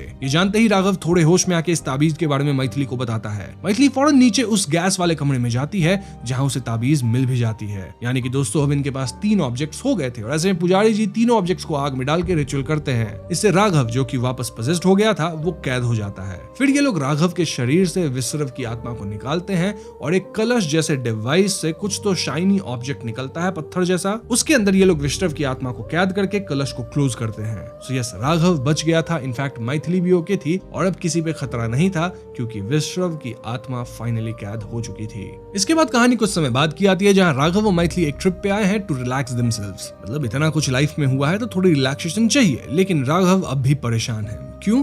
क्योंकि राघव का मानना है कि विश्रव खुद इतना इविल नहीं हो सकता, जरूर कुछ उसे इन्फ्लुएंस कर रही थी। इस पॉइंट पे आता है एक और ट्विस्ट। हमें दिखाया जाता है कि जब किड विश्रव मिरर में अपनी माँ को देख रहा होता था तो वाकई में उसकी माँ की स्पिरिट उसके पीछे खड़ी होती थी जो कि इविल दिख रही थी। तो सीरीज की कहानी 1980 में शुरू होती है, जहां विराटपालम गांव में एक शादी हो रही होती है। इस शादी में दुल्हन का नाम दुर्गा था और दुल्हन की ब्राइड्समेड भ्रमरंबा थी, जो कि इस गांव के प्रेसिडेंट की बेटी भी थी। भ्रमरंबा हर किसी की शादी में ब्राइड जैसा ड्रेस करके जबरदस्ती ब्राइड्समेड बन जाया करती थी। गांव की एक एल्डर लेडी दुर्गा को तिलक वगैरह लगाती है, लेकिन जैसे ही दुर्गा मंडप पे शादी करने बैठती है, उसे खून की उल्टी आ जाती है, जिससे वो खत्म हो जाती है। अब यहाँ से कहानी तकरीबन 10 साल आगे आती है, जब मीना नाम की एक लड़की अपनी माँ के साथ इसी गांव में आती है। मीना एक पुलिस कांस्टेबल थी, जिसका अभी अभी विराटपालम गांव में ट्रांसफर हुआ था। मीना का हर 6 महीने पे ट्रांसफर होता रहता था, क्योंकि वो एक बहुत ही ईमानदार पुलिस वुमन थी। साथ ही उस पुराने टाइम पे लेडी का पुलिस में होना कहीं न कहीं रेयर था। अब मीना जब विराटपालम पहुंचती है, तो वहाँ के सभी लोग उसे घूर घूर के देख रहे थे। मीना ये सब इग्नोर करती है और अपने रेंटेड घर में सेटल हो जाती है। अगली सुबह वो पुलिस स्टेशन ज्वाइनिंग के लिए जाती है और स्टेशन के सीनियर इंस्पेक्टर यानी एसआई तुरंत ही मीना को एक केस असाइन कर देते हैं। दरअसल गांव के प्रेसिडेंट का बेटा चिन्ना बाबू पुलिस स्टेशन फोन करके बताया है कि उसके घर से एक पुश्तैनी गोल्ड वॉच चोरी हो गई है। इसी सिलसिले में तहकीकात करने मीना को प्रेसिडेंट के घर जाना था और यहाँ एसआई किट्टू नामक बंदे को मीना के साथ जाने को कहता है in order to help her. Kittu police station के बाहर ही चाय बेचता था और हमें बताया जाता है कि किट्टू पहले छोटी मोटी चोरी करता था, लेकिन फिर पुलिस वाले उसको चाय की दुकान खोल के दे दिए, तो वो चाय बेचता है और पुलिस की मदद भी करता है। खैर, किट्टू और मीना प्रेसिडेंट के घर जाते हैं, जहाँ चिन्ना बाबू इनसे ठीक से पेश नहीं आता। सबका शक था कि घर के 3 नौकर ही गोल्ड वॉच चुराए होंगे, लेकिन मीना यहाँ चिन्ना बाबू की बहन यानी प्रेसिडेंट की बेटी भ्रमरंबा से पूछताछ करने उसके कमरे में भी चली जाती है। इससे भ्रमरंबा काफी गुस्सा होती है और चिन्ना बाबू भी मीना पे चिल्लाने लगते हैं, लेकिन फिर एकदम से भ्रमरंबा कहती है कि वॉच वही उठाई है क्योंकि उसके पिता जो कि प्रेसिडेंट है, वो इस घर पे ध्यान नहीं देते और इस घर को लीड करने लायक नहीं है। देखा जाए तो अब तो ये एक फैमिली मैटर हो गया, जिसके कारण मीना यहाँ से चली जाती है। लेकिन इस सीन से एक बात क्लियर थी कि भ्रमरंबा को अपने पिता से कुछ तो प्रॉब्लम है। यहाँ हम भ्रमरंबा को वीसीआर वाला कैसेट लगा के किसी की शादी की वीडियो देखते भी पाते हैं। खैर, आगे मीना को पता चलता है कि आखिर क्यों लोग उसे घूर रहे थे जब वो गांव में आई थी। दरअसल इस गांव में पिछले 10 साल में जो भी शादी हुई है, उस शादी के ठीक बाद दुल्हन खत्म हो जाती है। ये सिलसिला 1980 में शुरू हुआ था, जब पहली ब्राइड दुर्गा खत्म हुई थी, वही दुर्गा जिसे हम पहले सीन में देख पाए थे। इनफैक्ट दुर्गा और कोई नहीं बल्कि किट्टू की बहन थी। तब से गांव में 7 और शादियां हुई और हर शादी का हसर वही हुआ, यानी दुल्हन शादी के दिन ही खून की उल्टी करके समाप्त हो गई। इसी वजह से अब गांव में शादी होती ही नहीं है और जिसे भी शादी करना होता है वो गांव छोड़ के चला जाता है और फिर कभी वापस नहीं आता। अब क्योंकि मीना अनमैरिड है, तो एक अनमैरिड लड़की को गांव में आता देख सभी आश्चर्य में थे, क्योंकि यूजुअली यहाँ की जो अनमैरिड लड़कियां होती है वो यहाँ से भागती है, ना कि यहाँ आती है। तो अब आप समझ गए होंगे कि क्यों जब मीना यहाँ आई थी तो गांव वाले उसे घूर घूर के देख रहे थे। अब क्योंकि गांव वालों का मानना था कि इनका गांव शापित है, तो कई लोग गांव छोड़ के चले जाते हैं, जिससे सबसे ज्यादा फायदा यहाँ के जमींदार नरसैया को हुआ। नरसैया जाने वाले लोगों की जमीन बहुत सस्ते में खरीद कर अब बहुत अमीर एंड पावरफुल हो चुका है। इनफैक्ट फिलहाल वो अपने यहाँ काम करने वाले एक आदमी रंगा से भी कहता रहता है कि अपना घर मुझे बेच दो और तुम्हारी उम्र तो 36 साल हो गई है, तो गांव से बाहर जाके शादी कर लो। अब रंगा अपना घर नहीं बेचना चाहता और वो गांव की एक प्रोस्टिट्यूट मल्ली के पास अक्सर जाता है। एक दिन रंगा काफी पी लेता है और मल्ली से कहने लगता है कि वो मल्ली से ही शादी कर लेगा। मल्ली को पता था कि गांव में शादी हुई तो उसकी जान खतरे में आ सकती है, लेकिन फिर मल्ली सोचती है कि उससे कौन ही शादी करेगा, इसीलिए वो रंगा के प्रस्ताव पे हाँ कह देती है और ये दोनों उसी वक्त गांव के मंदिर में जाके पुजारी से इनकी शादी करवाने को कहते हैं। उस दिन मंदिर में मीना, उसकी माँ, प्रेसिडेंट, नरसैया सब थे और गांव के सभी लोग इस शादी से इनकार करते हैं। लेकिन मीना का कहना था कि 2 एडल्ट शादी करना चाहते हैं तो इसमें कोई बुरी बात नहीं है, और रही बात दुल्हन के खत्म होने की, तो वो सब सिर्फ अंधविश्वास है। अंततः रंगा और मल्ली वहीं पे शादी कर लेते हैं। अब शादी की रात रंगा पी के सो चुका था और मल्ली को प्यास लगती है, लेकिन घर में पानी नहीं था। वो पानी मांगने दूसरों के घर पे जाती है, लेकिन कोई मल्ली को पानी नहीं देता। क्यों? क्योंकि एक तो मल्ली की रेपुटेशन अच्छी नहीं थी और दूसरा सबको ये डर था कि क्योंकि मल्ली के ऊपर शाप अब तक आ चुका होगा, तो अगर ये मल्ली को टच करेंगे, उसे हेल्प करेंगे, तो शायद उन पे भी शाप आ जाएगा। अब ऐसे में भागते हुए मल्ली फाइनली मीना के घर पे आ जाती है, जहां मीना की मां ना सिर्फ उसे पानी देती है बल्कि एक नई साड़ी भी देती है। अब अगली सुबह मल्ली नहा धो के रेडी होती है और तब रंगा सो के उठता है। इस पॉइंट पे रंगा को रियलाइज होता है कि वो इस गांव के अंदर शादी कर लिया है और इससे शायद मल्ली ना बचे। मतलब कल तो वो नशे में था, लेकिन आज उसका दिमाग खुला। इसीलिए वो अपना और मल्ली का सामान बांधकर यहाँ से भागने लगता है, लेकिन बीच सड़क पे गांव के बीचों बीच मल्ली उल्टी करती है और खत्म हो जाती है। जी हाँ दोस्तों, ये देख के सभी शॉक में थे और मीना वहाँ सभी से मदद की गुहार लगाती है, लेकिन कोई हेल्प नहीं करता। अल्टीमेटली मल्ली के शरीर को अंतिम संस्कार के लिए गांव के बाहर ले जाया जाता है अकॉर्डिंग टू द रिचुअल। अब इस पॉइंट पे मीना इन कत्लों को इन्वेस्टिगेट करना चाहती थी, लेकिन एसआई का कहना था कि जब कोई केस ही नहीं कर रहा तो इन्वेस्टिगेशन किस बात की। एक पुलिस वाला मीना को बताता है कि एक औरत दूसरे गांव में शादी करके बच्चे की डिलीवरी के लिए इस गांव में आई थी, लेकिन फिर उसका बच्चा होने के बाद उस औरत का भी वही हश्र हुआ था। इन शॉर्ट, ना तो गांव में शादी हो सकती है, ना ही कोई बच्चा कर सकता है, क्योंकि इन आइदर केस दुल्हन या माँ समाप्त हो जाएगी।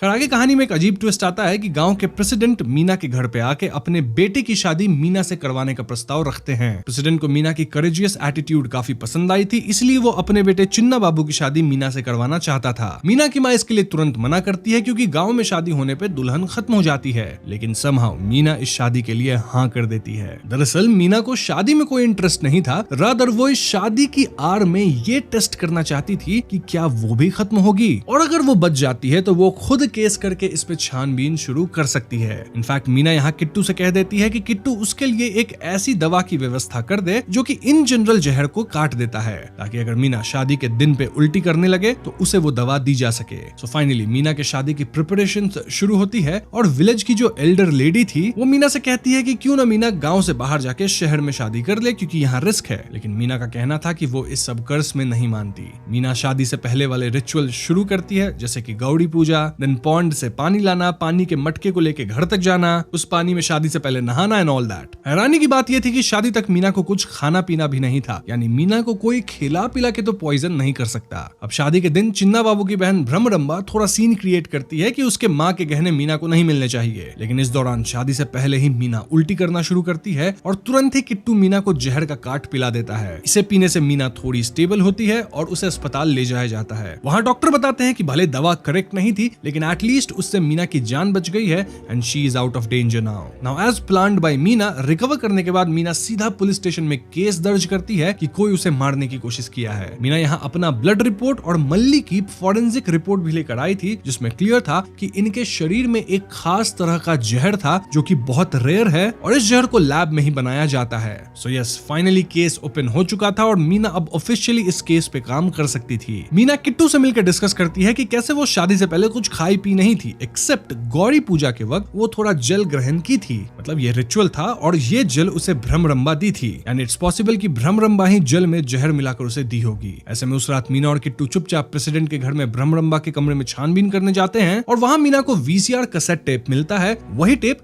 जिसे भ्रमरंबा हमेशा देखती है। सरप्राइजिंगली इस टेप में भ्रमरंबा के शादी की फुटेज थी, जबकि भ्रमरंबा की शादी तो हुई ही नहीं है। अब इससे पहले ये लोग कुछ सोचते, कमरे में भ्रमरंबा और उसका भाई चिन्ना बाबू आ जाता है, जो कि इन दोनों पे चिल्लाना शुरू करता है। मीना तुरंत कहती है कि उसे भ्रमरंबा पे शक है कि वही गांव की लड़कियों को जहर दे रही है, और ये सुन के भ्रमरंबा मीना से कहती है कि गौरी पूजा के वक्त जल मुझे तुम्हारी ही माँ ने दिया था, तो उनसे जाके पूछो कि जल में क्या मिला हुआ था। इस बहस से ये भी क्लियर था कि मीना अब चिन्ना बाबू से शादी तो कभी नहीं करने वाली, क्योंकि कहीं न कहीं मीना प्रेसिडेंट की फैमिली की इज्जत को उछाल दी थी। खैर इसके बाद मीना अपनी माँ से कंफर्म करती है कि क्या वही जल मिलाई थी, और मीना की माँ हामी भरती है, यानी कि जल के अंदर कुछ था नहीं, एंड दिस मींस कि वाकई भ्रमरंबा मीना को जहर नहीं दी थी। अब उस दिन प्रेसिडेंट खुद मीना से मिलने आते हैं, ये कहते हुए कि कैसे मीना उनके परिवार को डिसऑनर की है। यहाँ मीना प्रेसिडेंट से क्लियरली पूछ लेती है कि आखिर भ्रमरंबा की शादी हुई है या नहीं। प्रेसिडेंट बताते हैं कि भ्रमरंबा किसी सुरेंद्र नामक लड़के से प्यार करती थी, जो कि इनकी जाति का नहीं था। ऐसे में प्रेसिडेंट शादी के दिन सुरेंद्र को डरा धमका के गांव से भगा दिए, और भ्रमरंबा मंडप पे उसका इंतजार करती रह गई। वीसीआर टेप वाली फुटेज भ्रमरंबा के मंडप पे इंतजार करने वाली है, ना कि उसकी शादी की, क्योंकि उसकी शादी तो हुई ही नहीं। और उसी टेप को देख के भ्रमरंबा आज तक सुरेंद्र को याद करती है।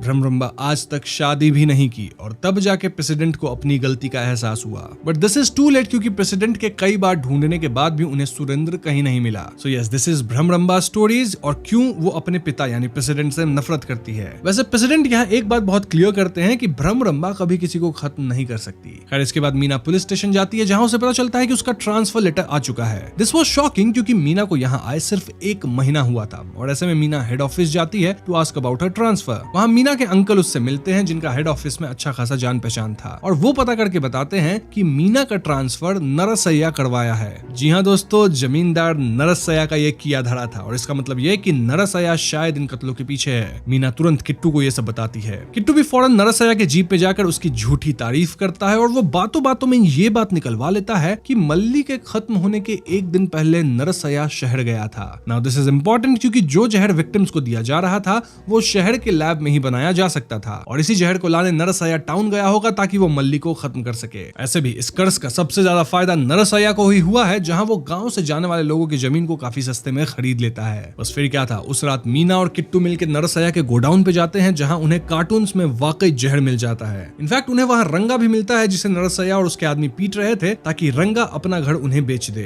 रंगा के स्ट्रीट की सारी जमीन नरसया खरीद चुका था और वो स्ट्रीट को अपना नाम देना चाहता था, इसीलिए उसे डेस्परेटली रंगा का भी घर चाहिए था क्योंकि वो आखिरी घर बचा था। जो भी हो, मीना को काफी एविडेंस मिल चुका था और ऐसे में अगले दिन वो नरसया को अरेस्ट करके पुलिस स्टेशन लाती है। लेकिन यहाँ पासा पूरी तरह पलट जाता है। सबसे पहले रंगा आज पलट जाता है सेइंग कि उसे नरसया नहीं मारा पीटा है। मतलब नरसया रंगा को कुछ पैसे वगैरह दिया होगा या फिर डराया धमकाया होगा जिस वजह से रंगा अब गवाही नहीं दे रहा। देन जो जहर मीना लेके आई थी वो एक्चुअली में कीड़े मकोड़े को मारने वाला जहर था, ना कि इंसान को, और इस जहर से इंसान खत्म भी नहीं हो सकते। इन शॉर्ट नरसया भले ईविल जमींदार था जिसने गांव के कर्ज का फायदा उठाया है, लेकिन वो खुद शादी करने वाली लड़कियों को खत्म नहीं कर रहा। अल्टीमेटली मीना नरसया को ना चाहते हुए भी रिहा कर देती है। अब क्योंकि मीना नरसया को डायरेक्टली सबके सामने अरेस्ट की थी तो बदले में नरसया उस घर को खरीद लेता है जिसमें मीना रह रही थी ऑन रेंट, एंड देन वो मीना को घर से निकाल फेंकता है। मीना की माँ भी अब उससे बहुत ज्यादा अपसेट थी क्योंकि मीना रेकलेसली गांव में सभी से दुश्मनी ले रही थी।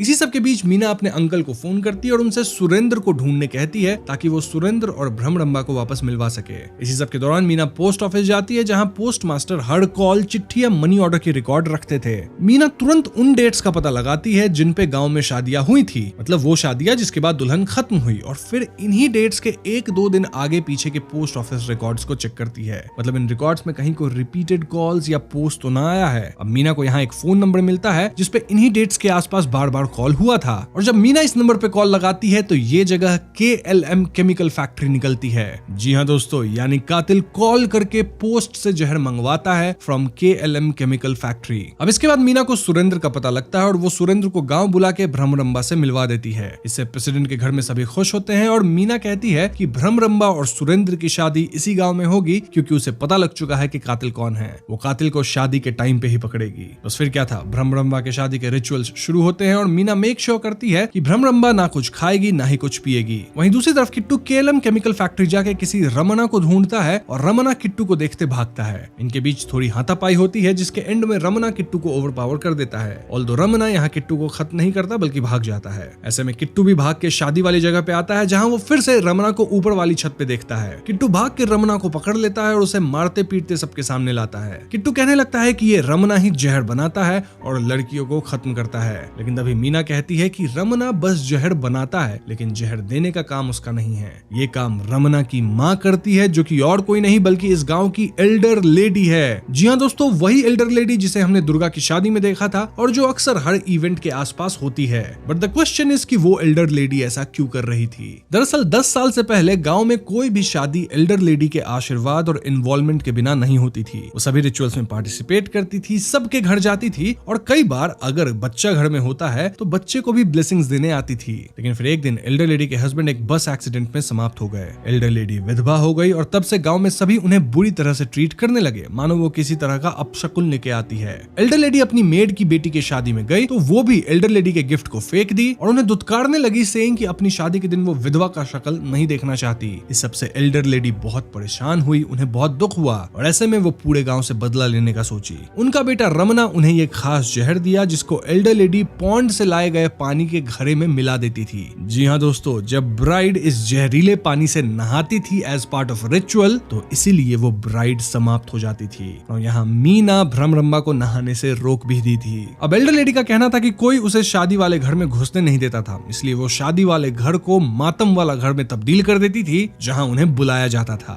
रमना KLM केमिकल्स में काम करने लगा और वहाँ से जहर बना के अपनी माँ को तब भेजता जब उसकी माँ उसे फोन करके बताती कि गाँव में फिर से शादी होने वाली है। सो फाइनली गाँव के लोगों को सब पता चल चुका था और सभी यहाँ एल्डर लेडी पे चिल्लाते हैं। लेकिन मीना यहाँ एक और चीज पॉइंट आउट करती है। वो कहती है कि इस गांव में हमेशा देवी की पूजा होती है, लेकिन इट्स अनफॉर्चुनेट कि गांव की औरतों की आइडेंटिटी सिर्फ उनके पति से जुड़ी है। मतलब अगर किसी औरत का पति खत्म हो गया तो उस औरत की कोई इज्जत नहीं रह जाती। इनफैक्ट कोई भी उस औरत को सोशल इवेंट्स में इंक्लूड भी नहीं करता, जो कि गलत है। मीना का कहना था कि भले एल्डर लेडी कातिल है, लेकिन उसे ऐसा गांव वालों की हरकतों ने बनाया है।